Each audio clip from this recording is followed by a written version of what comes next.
Welcome to அரிஸ்கம் channel. இன்றைக்கி ஒரு cup ஜவ்வரிசியை வச்சு சூப்பரான ஸ்வீட் ரெசிபி தாங்க. ஸ்கூல் விட்டு வர குழந்தைங்களுக்கு 10 நிமிஷத்தில் சூப்பரான ஸ்வீட் ரெசிபி செஞ்சு கொடுங்க. குழந்தைங்க விரும்பி சாப்பிடுவாங்க. இதை எப்படி செய்யணும்னு பார்க்கலாங்களா? இதுக்கு தேவையானது பார்த்திங்கன்னா, ஒரு ஜவ்வரிசி எடுத்துக்கலாம். ஒரு கப் ஜவ்வரிசியை நல்லா இந்த மாதிரி எடுத்துகிட்டு தண்ணி மூழ்கிற அளவுக்கு நம்ம ஊற வச்சுக்கலாம். இது ஒரு 5 மணி நேரம் 6 மணி நேரம் அளவுக்கு ஊற வச்சுக்கோங்க. வெது வெதுப்பான தண்ணி கூட நீங்கள் சேர்த்துக்கரலாம். இப்போ நான் இதில் தண்ணி மூழ்கிற அளவுக்கு நான் சேர்த்துட்டு ஒரு 5 6 மணி நேரத்துக்கு நம்ம இதை ஊற வச்சு ஜவ்வரிசியை எடுக்கலாம். இப்போ பார்த்திங்கன்னா 5 6 மணி நேரம் ஆயிடுச்சு. இப்போ பாருங்கள் ஜவ்வரிசி எந்த அளவுக்கு ஊறி வந்திருக்குங்கிறது. ஒரு சில ஜவ்வரிசி பார்த்திங்கன்னா கையிலே மசிச்சுட்டு அப்படியே இது பண்ணுற மாதிரி இருக்கும். இது பார்த்திங்கன்னா இப்போ நான் மிக்ஸி ஜாரில் தான் சேர்க்க போகிறேன். இது கூட பார்த்திங்கன்னா 2 டேபிள் ஸ்பூன் சர்க்கரை சேர்த்துக்குங்க. சேர்த்துட்டு கொரகொரப்பாக அரைச்சிட்டு இது கூட ஒரு 3 டேபிள் ஸ்பூன் கிட்ட அரிசி மாவு சேர்த்துக்கிறலாம். அரிசி மாவு சேர்த்துட்டு நல்லா கை வச்சு நல்லா பிசைஞ்சு விட்டுட்டு மாவை பிசைஞ்சிட்டு இந்த மாதிரி ரவுண்ட் ஷேப்புக்கு உருண்டை பிடிச்சி எடுத்துக்கலாம். இப்படியே எல்லா மாவையும் நம்ம உருண்டை பிடிச்சி எடுத்துக்கிறலாம் ஃபஸ்ட்டு. அதுக்கப்புறம் பார்த்திங்கன்னா இப்போ நான் பால் எடுத்துருக்கேன். 1/4 லிட்ரு பால். நீங்கள் இது கூட தண்ணி கூட கொஞ்சம் சேர்த்துக்கிறலாம். சேர்த்துட்டு இந்த மாதிரி வருங்க கொதித்து வந்ததுக்கப்புறம் இப்போ உருண்டைங்களை எடுத்து நம்ம அப்படியே உள்ளே சேர்த்துடலாம்.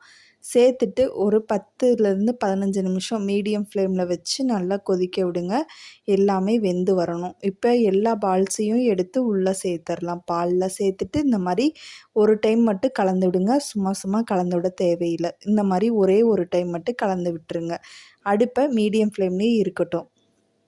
ஒரு 10-15 நிமிஷம் கழிச்சு பார்க்கலாம். பாருங்கள் எந்த அளவுக்கு கொதித்து வந்துட்டுருக்குங்கிறது ஓரளவுக்கு ரெடி ஆயிடுச்சு. சூப்பராகவே ரெடி ஆயிடுச்சுன்னு சொல்லலாம். இது கூட பார்த்திங்கன்னா இப்போ 1 கப் சர்க்கரை எடுத்துக்கலாம். உங்களுக்கு சர்க்கரை அதிகமாக வேணும்னா நீங்கள் 1.5 கப் கூட சேர்த்துக்கிறலாம். இப்போ நான் சர்க்கரை கரெக்டாக 1 கப் சர்க்கரை சேர்த்துக்கலாம். கரெக்டாக பார்த்திங்கன்னா 1 கப் சர்க்கரை கரெக்டாக இருக்கும் இந்த சுகருக்கு. சேர்த்துட்டு நல்லா கலந்து விட்டுருங்க. கலந்து நல்லா கொதிக்க விட்டுருங்க.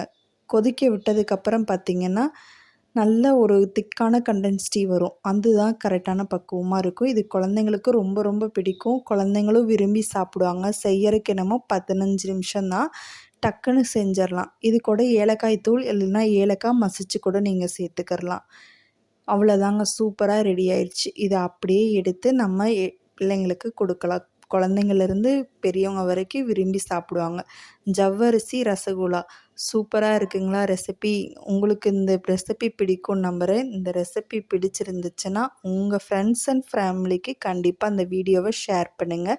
நிறைய பேர் வீடியோ பார்க்குறீங்க. சப்ஸ்கிரைப் பண்ணாதவங்க கண்டிப்பாக நம்ம சேனலை சப்ஸ்கிரைப் பண்ணி வீடியோ பாருங்கள்.